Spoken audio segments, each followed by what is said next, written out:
Hello everyone. आज मैं एक बहुत ही इंटरेस्टिंग क्वेश्चन लेकर आया हूँ।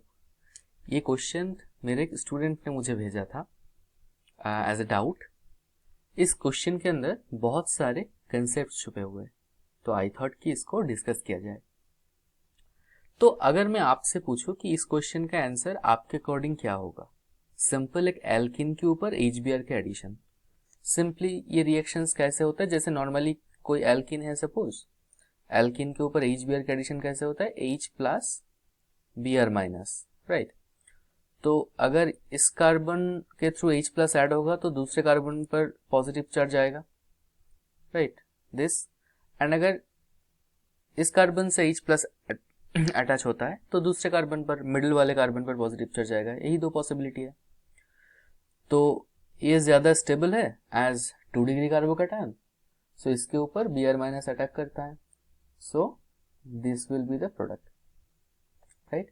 इसको मार्कोनिकॉफ रूल भी ऐसे बोलते हैं, जो कि मोर सब्स्टिट्यूटेड सेंटर पर, एल्किन के जो सेंटर ज्यादा ग्रुप्स लगे हुए हैं जिसमें, उस सेंटर पर किसी पोलर मॉलिक्यूल के नेगेटिव पार्ट अगर जोड़ता है, यहाँ पर ये जो एल्किन है इसमें एक कार्बन पर मिथाइल लगा हुआ है, तो ये सेंटर हो गया मोर सब्स्टिट्यूटेड।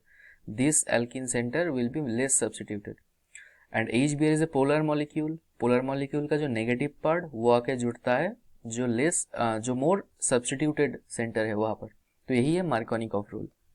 तो यहाँ पर अगर आपसे पूछूं मैं कि इसका आंसर क्या होना चाहिए, तो बेसिक थॉट्स हमारा क्या बोलता है कि ऐसा होना चाहिए। बेंजीन रिंग है दिस, तो यहाँ पर पहले H प्लस का एडिशन होगा। टर्मिनल वाले सेंटर से अगर H प्लस एब्स्ट्रैक्ट होगा तो मिडिल में पॉजिटिव आएगा, अगर मिडिल से एब्स्ट्रैक्ट होगा तो टर्मिनल पे पॉजिटिव आएगा। तो अगर टर्मिनल से H प्लस एब्स्ट्रैक्ट होता है तो मिडिल में पॉजिटिव आएगा, जो कि ज्यादा स्टेबल होगा, राइट।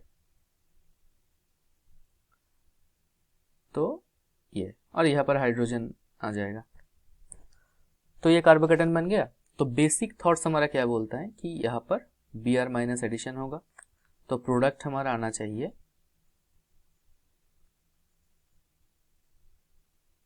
ये वाला, राइट।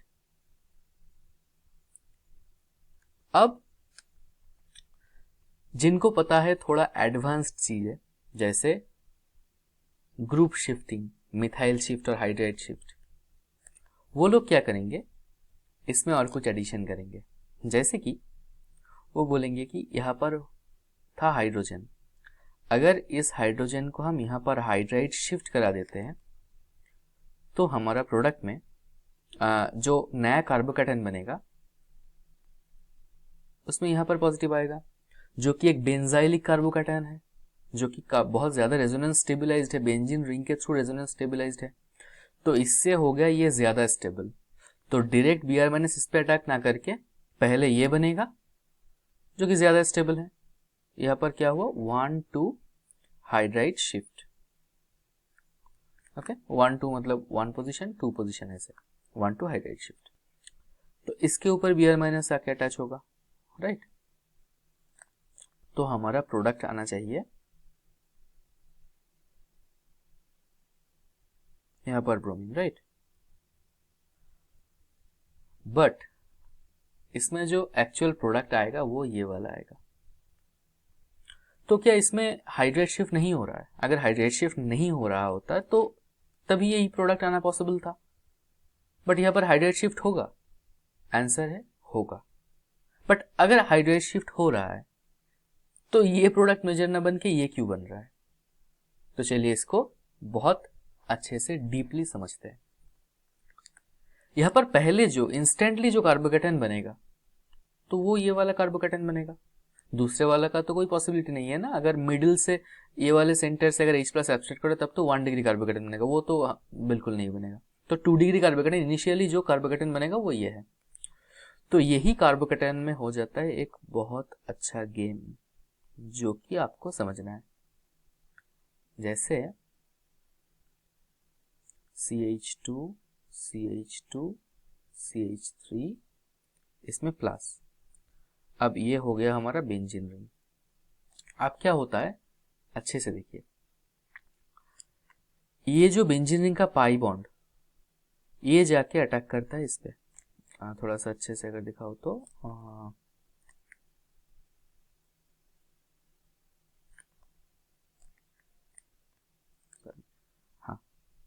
ये वाला सेंटर यहाँ से अटैक करता है इसको। इसको बोलते हैं SNGP, substitution with neighbouring group participant. इस सेंटर के थर्ड पोजीशन पर 1 2 3 थर्ड पोजीशन से एनजीपी शो होता है, क्योंकि थर्ड मेंबर रिंग से एनजीपी बहुत अच्छा स्टेबल फॉर्म में स्टेबल बनता है, थर्ड मेंबर रिंग का एनजीपी। ठीक है, तो यहाँ पर एनजीपी होगा और इसमें प्रोडक्ट क्या बनेगा, ऐसे अटैक होके प्रोडक्ट हमारा बनेगा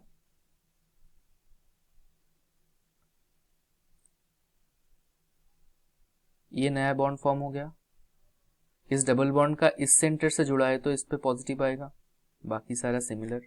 अब यहाँ पर रेजोनेंस होगा, राइट, रेजोनेंस होके होके ये बॉन्ड यहाँ पर भी जा सकता है, तो इसका काफी सारा रेजोनेटिंग फॉर्म होगा। मैं और एक ड्रॉ कर रहा हूं, ये यहाँ पर पॉजिटिव आया, दिस वन, राइट। अब इसमें और भी गेम है।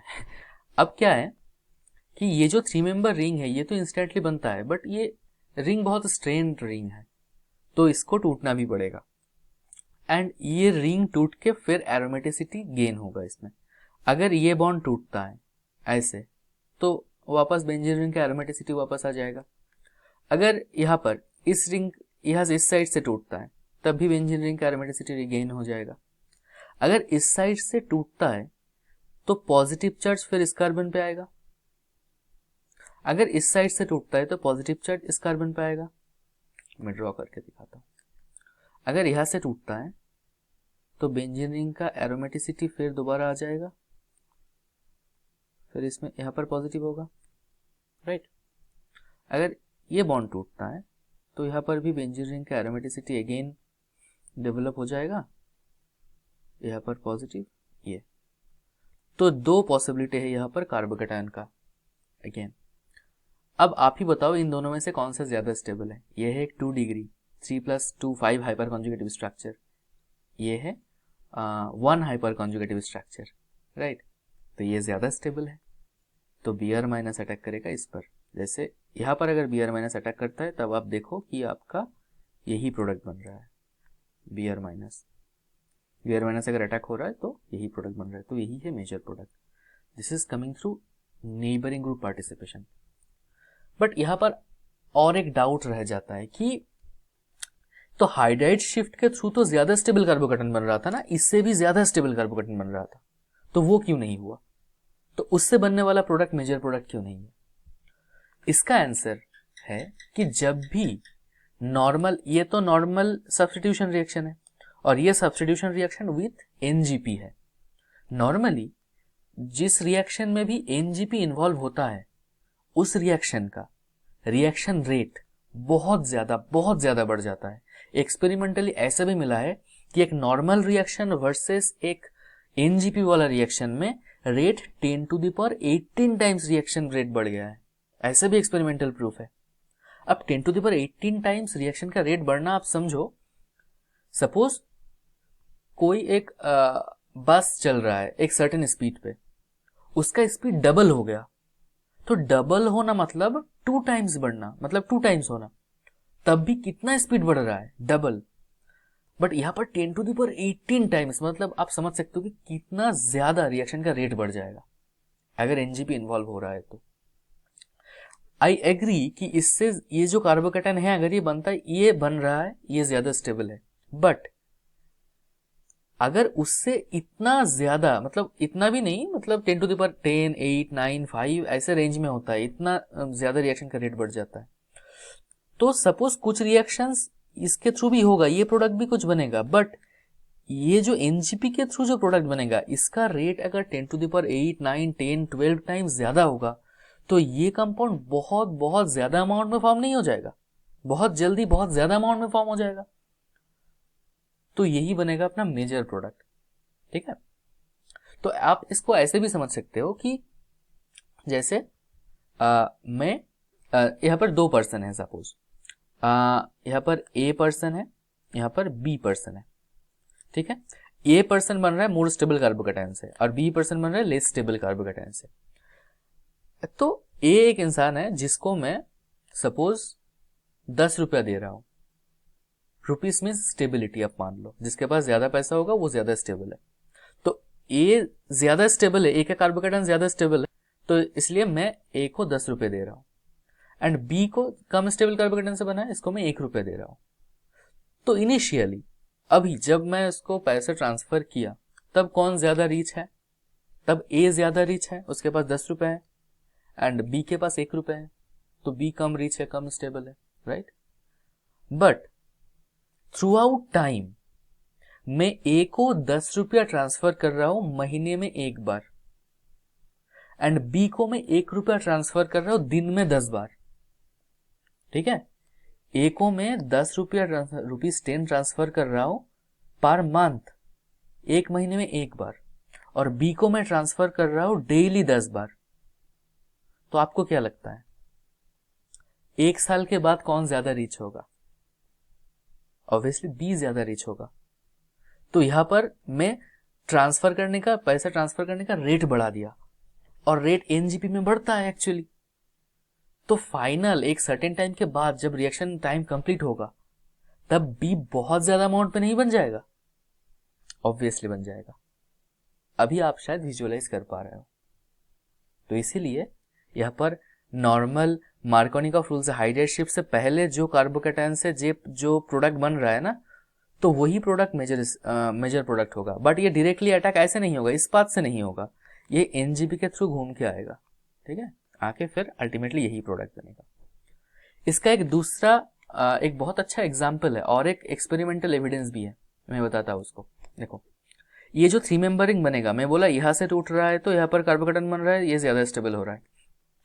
अगर यहां पर स्टार्टिंग मटेरियल में यहां पर अगर सपोज OMe ग्रुप होता, तो यहां से जो कार्बोकेटायन बनता तो यहां पर OMe होता, एंड यहां पर जो कार्बोकेटायन बनता यहां पर OMe होता, राइट।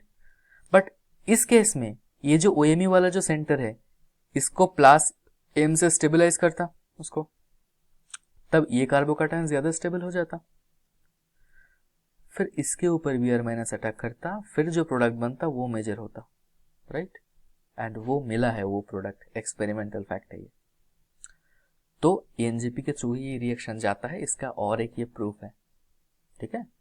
तो ऐसे क्वेश्चंस जहां पर ऐसे एनजीपी लगता है, जैसे रिएक्टेंट देख के पता नहीं चलता डायरेक्टली कि यहाँ पर एनजीपी लगेगा कि नहीं, तो ये आपको थोड़ा केयरफुल होना पड़ेगा कि यहाँ पर अगर एनजीपी हो रहा है तो ऐसे आएगा, और रिंग आपको बना के रिंग ब्रेक करके फिर देखना पड़ेगा कि कहां पर ज्यादा स्टेबल कार्बोकेटायन बन रहा है। Hope you have understood it, and this is an amazing concept. तो ओके, नेक्स्ट वीडियो में मिलेंगे कभी और कोई टॉपिक से, ओके, और कोई टॉपिक लेके। तब तक के लिए बाय बाय।